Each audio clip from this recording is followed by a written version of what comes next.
Normally سعودی عرب کی پہچان oil اور بے شمار دولت سے ہوتی ہے، لیکن اس چمک دمک کے پیچھے ایک بے چین کر دینے والی حقیقت چھپی ہے۔ یہ عرب ملک بے شک ہی بہت مالدار ہو، لیکن ساتھ ہی قدرت کی ایک اہم نعمت سے محروم بھی ہے، پانی۔ یہ ایسے ہی ہے جیسے آپ کے پاس سونے کا محل ہو مگر پینے کے لیے صرف 2 گھونٹ پانی۔ سعودی عرب دنیا کا سب سے بڑا ملک ہے جہاں پر ایک بھی نیچرل ریور نہیں ہے۔ یہاں کی 98% زمین جھلستی ہوئی ریت پر مشتمل ہے اور بارش نہ ہونے کے برابر۔ لیکن اب اسی ریگستان کے بیچوں بیچ جہاں میلوں تک صرف خاموش ٹیلے نظر آتے ہیں، سعودی عرب نے اپنی خود کی ریورز بنانا شروع کر دی ہیں۔ یہ عام ندیاں نہیں، یہاں پانی پہاڑوں سے نیچے بہنے کے بجائے الٹی سمت میں پہاڑوں پر چڑھایا جا رہا ہے۔ ہزاروں کلومیٹر لمبی فریش واٹر پائپ لائنز اور ایک ایسا آرٹیفیشل ریور نیٹ ورک جو قدرت کے قوانین کو چیلنج کرتا نظر آتا ہے۔ لیکن اصلی سوال یہ ہے، جب اس ملک میں پانی ہے ہی نہیں تو یہ پانی آ کہاں سے رہا ہے؟ اور سب سے حیرت انگیز بات، آخر یہ ناممکن کام ممکن کیسے ہوا؟ زیم ٹی وی کی ویڈیوز میں ایک بار پھر سے خوش آمدید۔ ناظرین، یہ تو آپ سبھی جانتے ہوں گے کہ سعودی عرب کا موسم انتہائی گرم اور خشک ہے۔ مثلاً یہاں کے کیپٹل ریاض میں سالانہ ایوریج صرف 116 mm بارش ہوتی ہے، جبکہ اس کی آبادی 1950 میں 30 لاکھ تھی اور آج 2 کروڑ 60 لاکھ سے زیادہ ہو چکی ہے۔ اور اس بڑھتی ضرورت نے پانی کے ریزروز پر ایک ناقابل برداشت دباؤ ڈال دیا ہے۔ پر سعودی کے پاس جب نیچرل ریورز ہی نہیں ہے تو فریش واٹر آتا کہاں سے ہے؟ اپنی ضروریات کو پورا کرنے کے لیے سعودی کنگڈم نے بہت لمبے عرصے تک زمین کے اندر موجود گہرائی میں ڈیپ ایکویفرز سے پانی نکالا۔ اس پانی کو فاسل واٹر بھی کہا جاتا ہے، جو لاکھوں سالوں میں زمین کے اندر جمع ہوتا ہے اور اس کو دوبارہ بھرنے میں بھی لاکھوں سال ہی لگیں گے۔ یہ ایک طرح سے نان رینیویبل پانی کا ذخیرہ ہے۔ پچھلی کئی دہائیوں تک سعودی عرب اپنی ضروریات کا تقریباً 70% پانی اسی فاسل واٹر کو نکال کر پورا کر رہا تھا، اور پھر اس بیجا استعمال کا انجام بھی بہت خوفناک نکلا۔ ناسا کے سیٹلائٹ ڈیٹا گریس مشن کی رپورٹ نے سعودی حکمرانوں کو تب حیرت زدہ چھوڑ دیا جب اس میں بتایا گیا کہ 2002 سے 2016 کے درمیان سعودی عرب کی زمین کے نیچے موجود پانی کے ذخائر ہر سال تقریباً 2 کیوبک کلومیٹر کی رفتار سے غائب ہو رہے ہیں۔ یعنی ہر سال فاسل واٹر میں سے 2 کھرب لیٹر پانی سعودی استعمال کر رہا ہے۔ کیلکولیٹ کیا جائے تو اس وقت سعودی پاپولیشن 1 کروڑ 80 لاکھ تھی اور ہر شخص کے حصے میں 310 لیٹر پانی روزانہ آتا تھا، جبکہ دنیا کا ایوریج انسان روزانہ 150 لیٹر تک پانی استعمال کرتا ہے۔ یہ بالکل اس طرح ہے جیسے آپ ایک ایسی بیٹری کو استعمال کر رہے ہیں جو واپس کبھی چارج نہیں ہو سکتی۔ ایک تو یہاں کوئی ریورز نہیں، اوپر سے سعودی اپنے اکلوتے واٹر سورس کو بھی بے ترتیبی سے اڑا رہا تھا۔ پر آخر اس بیجا استعمال کی وجہ کیا تھی؟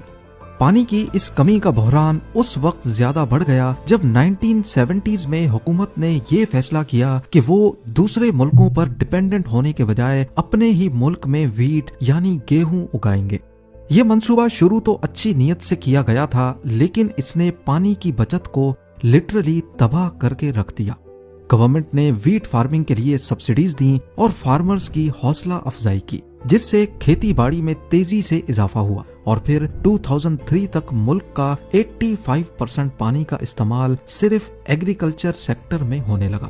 اس غلطی نے پانی کے ذخیرے کو اتنی تیزی سے نچوڑا کہ 3 دہائیوں کے اندر اندر حکومت کو گیہوں کی کھیتی کا منصوبہ بند کرنا پڑ گیا۔ اس آفت کو دیکھتے ہوئے یہ فیصلہ کیا گیا کہ باقی بچے ہوئے فاسل واٹر کو صرف ایمرجنسی کے لیے بچا کر رکھا جائے گا۔ اب اگر سعودی اپنے اکلوتے واٹر سورس کا ہی استعمال نہیں کرے گا تو پھر فریش واٹر لائے گا کہاں سے؟ یہ گراؤنڈ بریکنگ پروجیکٹ دنیا کی سب سے بڑی آرٹیفیشل ریور بنانے کا پلان ہے۔ ایک ایسا کام جو صرف اپنے بڑے پیمانے ہی نہیں بلکہ سوچ میں بھی بالکل انقلابی ہے۔ تقریباً 12,000 کلومیٹر تک پھیلی ہوئی یہ انسان کی بنائی ہوئی ندی زمین کے نیچے تعمیر کی جا رہی ہے۔ اتنے بڑے اسکیل پر ایسا کام دنیا میں پہلی مرتبہ ہو رہا ہے۔ اس پروجیکٹ کے تحت روزانہ تقریباً 9.4 ملین کیوبک میٹر یا پھر 940 کروڑ لیٹر پانی تیار کیا جائے گا، جو ایڈوانسڈ ڈی سیلینیشن ٹیکنالوجی کے ذریعے حاصل ہوگا۔ اس ٹیکنالوجی کے ذریعے ریڈ سی اور پرشین گلف کے کھارے پانی کو میٹھا پینے کے قابل بنایا جائے گا۔ یہ آرٹیفیشل ریور زمین کے نیچے سفر کرے گی تاکہ اس قدر گرم ریگستان میں ایوپوریشن کا نقصان کم سے کم ہو۔ اس کی چوڑائی اور گہرائی اس طرح ڈیزائن کی گئی ہے کہ پانی مسلسل یا نان اسٹاپ فلو کے ساتھ ملک کے مختلف حصوں تک پہنچ سکے، یہاں تک کہ ان علاقوں تک بھی جو سب سے زیادہ پانی کی کمی کا شکار ہیں یا پہاڑوں کے اوپر بنے ہیں۔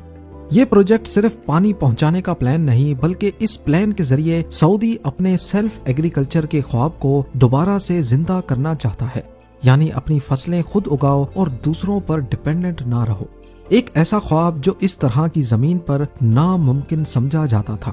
اس سسٹینیبل اور ان لمیٹڈ پانی کے ذریعے سعودی عرب اپنی بنجر زمین میں ہریالی اگانا چاہتا ہے تاکہ فوڈ امپورٹس پر ڈیپینڈنسی کم ہو اور اکنامی کو آئل سے آگے ڈائیورسیفائی کیا جا سکے۔ اس آرٹیفیشل ریور کی چوڑائی 11 میٹر اور گہرائی 4 میٹر ہے، اور یہ پورا نیٹ ورک حیرت انگیز طور پر 12,000 کلومیٹر تک پھیل جائے گا۔ پانی کو دور دراز علاقوں تک لے کے جانے کے لیے 2.25 میٹر ڈایا میٹر والے اسپیشل اینٹی کوروژن پائپس استعمال کیے جا رہے ہیں۔ یہ پائپ نیٹ ورک اتنا بڑا ہے کہ اس کی لمبائی نائل ریور سے بھی 2 گنا زیادہ ہو سکتی ہے، جو اس پروجیکٹ کے بڑے اسکیل کو اچھی طرح واضح کرتا ہے۔ یہ انجینئرنگ کا کمال صرف پانی کا ایک نیا ذریعہ ہی نہیں بنا رہا، بلکہ ایک ایسا نظام جو پہلے کبھی دنیا میں تصور بھی نہیں کیا گیا، کیونکہ اگر صرف پائپس کو ہی سیدھا بچھا دیا جائے تو یہ ہماری دنیا کے گرد گول چکر کاٹ سکتے ہیں۔ پائپ نیٹ ورکس کے ذریعے پورے ملک میں پانی تو ٹرانسپورٹ ہو جائے گا، لیکن یہاں سب سے بڑا مسئلہ ہے سمندر کے کھارے پانی کو میٹھا بنانا۔ ریڈ سی اور پرشین گلف کے ساتھ یہاں 28 ڈی سیلینیشن پلانٹس بنائے گئے ہیں۔ ان کا کام صرف نمکیات کو پانی سے الگ کرنا نہیں، بلکہ یہی کام کم بجلی، انرجی اور کم پولیوشن کے ساتھ کرنا ہے۔ یہ کام اتنا آسان نہیں ہے، خاص کر جب ڈیمانڈ کافی زیادہ ہو اور پانی کا نیچرل ریسورس ایک بھی نہیں ہو۔ پہلی ٹیکنالوجی ہے ملٹی سٹیج ڈی سیلینیشن، بہت بڑے پلانٹس جو نمک کو پانی سے الگ کرتے ہیں۔ اس کا پروسیس سننے میں بہت سمپل لگتا ہے، پانی گرم کرو، بھاپ بناؤ اور پھر کنڈینس کر دو، لیکن اس کا اسکیل واقعی دماغ ہلا دینے والا ہے۔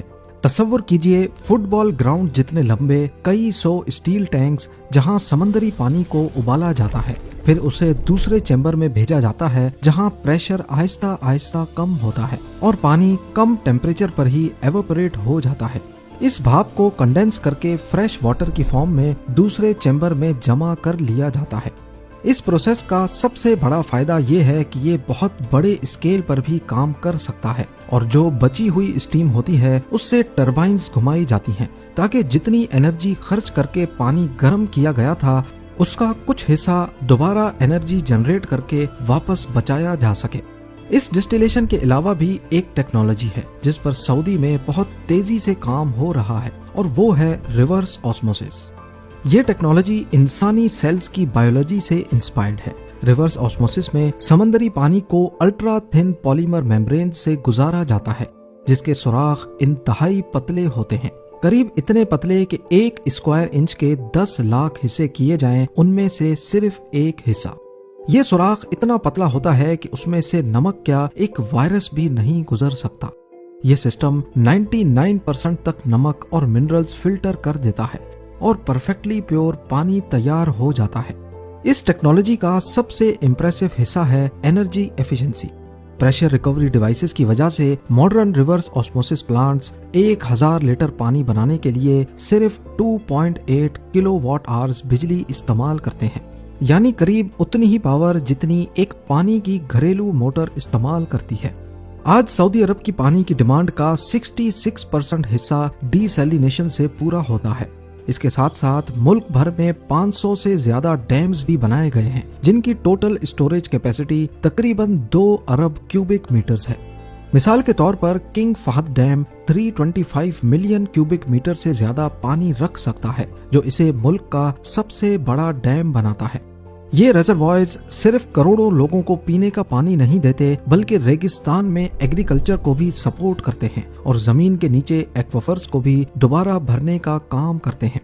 پر یہاں پر ایک اور سوال ضرور آپ کے ذہن میں آ رہا ہوگا کہ جب روزانہ اتنے زیادہ پانی میں سے نمک الگ ہوتا ہے تو آخر اس نمک کا کیا کیا جاتا ہے؟